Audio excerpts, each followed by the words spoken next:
औज़ुबिल्लाहिमिनश्शैतानिर्रजीम बिस्मिल्लाहिर्रहमानिर्रहीम। अज़ीज़ तलबा, मुआशियात BCom part second. आज आपका टॉपिक है आमदनी। आम ज़बान में आमदनी से मुराद वो वसूली ली जाती है जो लोगों को किसी भी सूरत में मिलती हो, लेकिन मुआशियात में वो वसूली आमदनी में शामिल होगी जो आप मेहनत करके हासिल करेंगे। अगर बग़ैर मेहनत के आपने कोई वसूली की है तो वो आपकी आमदनी नहीं है। आमदनी के अहम नुकात में पहला नुक्ता है मेहनत का मुआवजा होती है। आमदनी जो है मेहनत का मुआवजा होती है। आप जो मेहनत करते हैं उसके बदले जो आपको आमदनी हासिल होती है वो आपकी आमदनी है। अगर आपको बग़ैर मेहनत के कोई वसूली होती है तो वो आपकी आमदनी नहीं है। इसके बाद है ख़ास अरसा इसका होता है, यानी रोज़ाना, हफ्तावार, माहाना, ये आपकी आमदनी होती है। अगर ऐसी नहीं है तो फिर आप तयन नहीं कर सकेंगे कि ये आपकी कितनी आमदनी है। इसके बाद गैर कानूनी कमाई से हासिल होने वाली आमदनी जो है वो आमदनी नहीं कहलाएगी। मिसाल के तौर पर आप रिश्वत लेते हैं, चोरी करते हैं, उससे जो माल आपको हासिल होता है वो किसी तौर पर भी आमदनी नहीं है।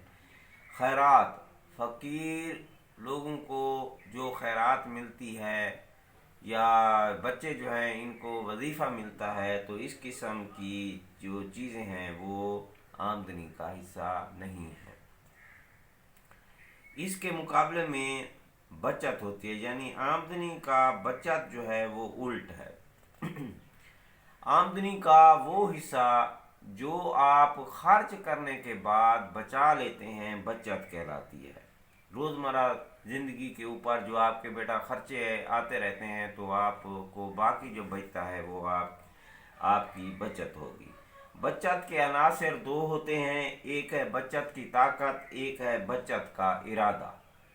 अगर ये दो चीज़ें नहीं होंगी तो आप बचत नहीं कर सकेंगे। बचत की ताकत जो है, अगर इसमें पहले नंबर पर ये होता है कि आमदनी अगर आपकी होगी तो आपकी बचत होगी। अगर आमदनी नहीं है तो बचत आप कैसे करेंगे।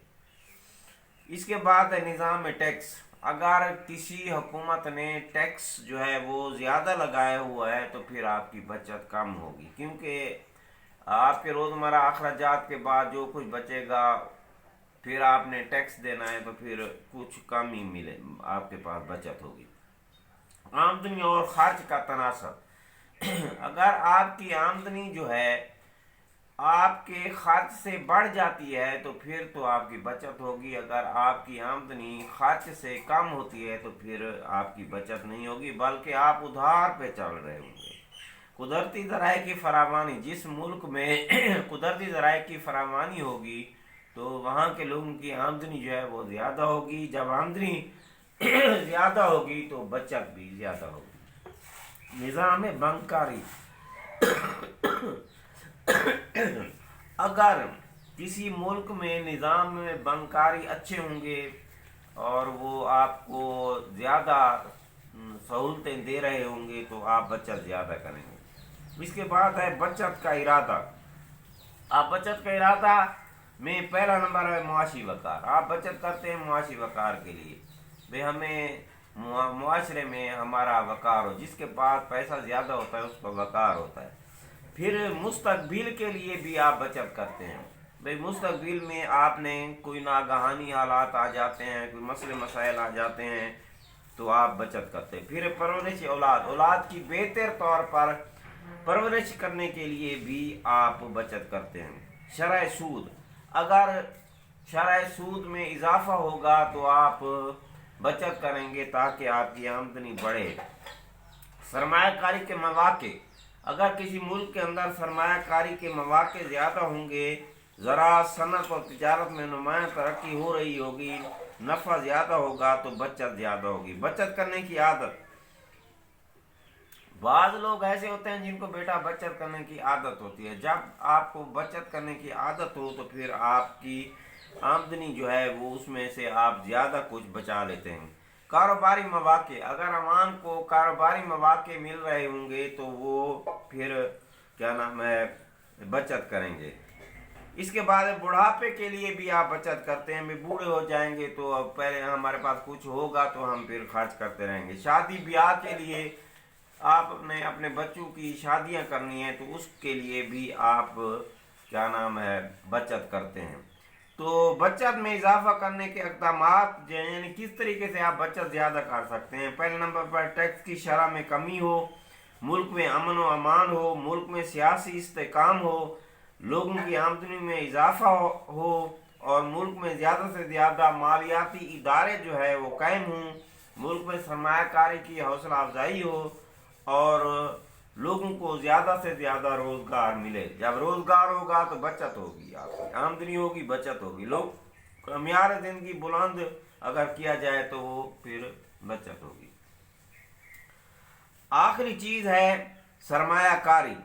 عام زبان میں سرمایہ کاری سے مراد یہ ہوتا ہے کہ جو رقم آپ نے بچائی ہے اس کو آپ کسی کاروبار میں لگا دیتے ہیں، لیکن معاشیات میں ایسی آمدنی سرمایہ کاری نہیں کہلائے گی۔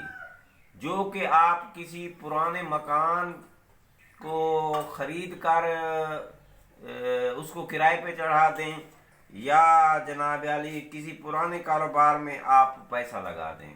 آپ نے نیا کوئی کاروبار کرنا ہے، اس میں پیسہ لگانا ہے، یا نئی بلڈنگ آپ نے بنانی ہے تو اس کو پھر کرائے پہ دینا ہے، کوئی کارخانہ بنانا ہے تو یہ سرمایہ کاری ہوگی۔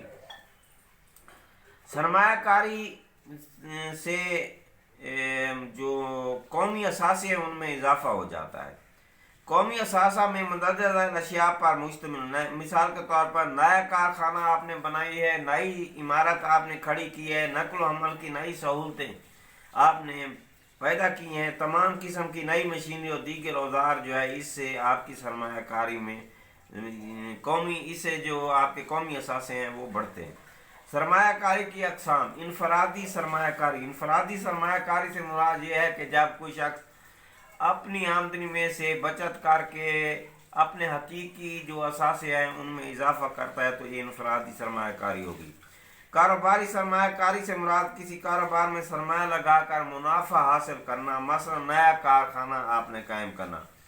قومی سرمایہ کاری جب کسی ملک کی حکومت جو ہے وہ کوئی اپنے قومی اثاثوں میں اضافہ کرنے کے لیے سرمایہ کاری کرتی ہے تو وہ قومی سرمایہ کاری ہوگی۔ مثلا وہ حکومت سڑکیں بناتی ہے، پل بناتی ہے، ریلوے لائنیں بچھاتی ہے۔ عالمی سرمایہ کاری سے مراد یہ ہے کہ جب دوسرے ممالک کے لوگ کسی دوسرے ملک میں جا کے اپنی ملک کے لیے حقیقی جو اثاثے ہیں ان میں اضافہ کریں تو اس کو ہم کہیں گے کہ یہ آپ نے عالمی سرمایہ کاری کی ہے۔ سرمایہ کاری کے عناصر، یعنی کس وجہ سے سرمایہ کاری جو ہوتی ہے۔ پہلا ہے منافع کی توقع۔ اگر بیٹا آپ کو منافع کی توقع زیادہ ہوگی کسی بھی کاروبار میں تو آپ سرمایہ کاری کریں گے، اگر منافع کی توقع کم ہوگی تو پھر سرمایہ کاری نہیں کریں گے۔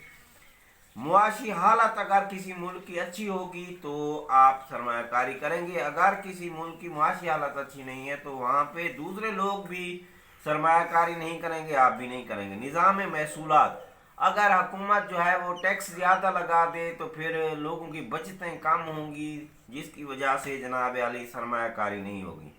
شرح سود، اگر آپ کو منافع جو ہے جو آپ حاصل کرنا چاہتے ہیں، آپ سمجھتے ہیں کہ جناب منافع سے سود جو ہے وہ بڑھ جائے گا ہمارے اوپر، تو پھر آپ سرمایہ کاری نہیں کریں گے۔ اگر آپ کو یہ توقع ہو کہ سرمایہ کاری جو ہے اس سے ہمیں بہتری آئے گی اور جناب علی کیا نام ہے شرح سود جو ہے وہ صحیح ہوگی تو پھر آپ کی سرمایہ کاری ہوگی۔ سیاسی استحکام، اگر کسی ملک کے اندر سیاسی استحکام ہے، سیاسی طور پر کوئی ملک مستحکم ہے تو سرمایہ کاری کو فروغ ملے گا۔ اگر انتشار ہوگا، افراتفری ہوگی تو سرمایہ دار جو ہے وہ اپنا سرمایہ نہیں لگائیں گے، نہ ملکی لگائیں گے نہ غیر ملکی لگائیں گے۔ بچت، सरमाया कारी का इन्हिसार बचत पे होता है। अगर आप बचतें ज़्यादा करेंगे तो सरमाया कारी ज़्यादा होगी, अगर आप बचत कम करेंगे तो सरमाया कारी कम होगी। आबादी, अगर किसी मुल्क की आबादी जो है वो ज़्यादा होगी तो सरमायाकारी ज़्यादा होगी, क्योंकि लोगों की ज़रूरतें पूरा करने के लिए नए कारखाने लगाए जाएंगे क्योंकि अशिया की तलब में इजाफा हो जाएगा, तो वो जनाब वाली सरमायाकारी होगी। सरमाया का तहफ़्फ़ुज़, अगर लोगों को जो सरमायाकारी करना चाहते हैं उनको ये पता हो कि उनका सरमाया जो है उसको तहफ़्फ़ुज़ हासिल है और उनका सरमाया महफूज है, तो वो सरमायाकारी करेंगे। अगर उनको ये यकीन हो कि अगर हम संतें लगाएंगे और हुकूमत जो है हमारी संतों को कौमी तहवील में ले लेगी, तो वो कभी भी सरमायाकारी नहीं करेंगे। बेटा ये थे कुछ इस्तिलाहात जो कि मैंने आपके सामने पेश की। आज ये चैप्टर ख़त्म हो गया है। इंशाअल्लाह ताला नेक्स्ट वीक जो है इसकी हम मशक करेंगे। मशक करने के बाद इंशाअल्लाह ताला फिर आपको मैं कहूँगा कि आप अपना जो है ना वो मुझे टेस्ट दें। ठीक है, टेस्ट आपने देना है और आपने मेहनत करनी है। मुझे उम्मीद है कि आप मेहनत करेंगे तो आपको कामयाबी होगी। शुक्रिया, अल्लाह हाफ़िज़।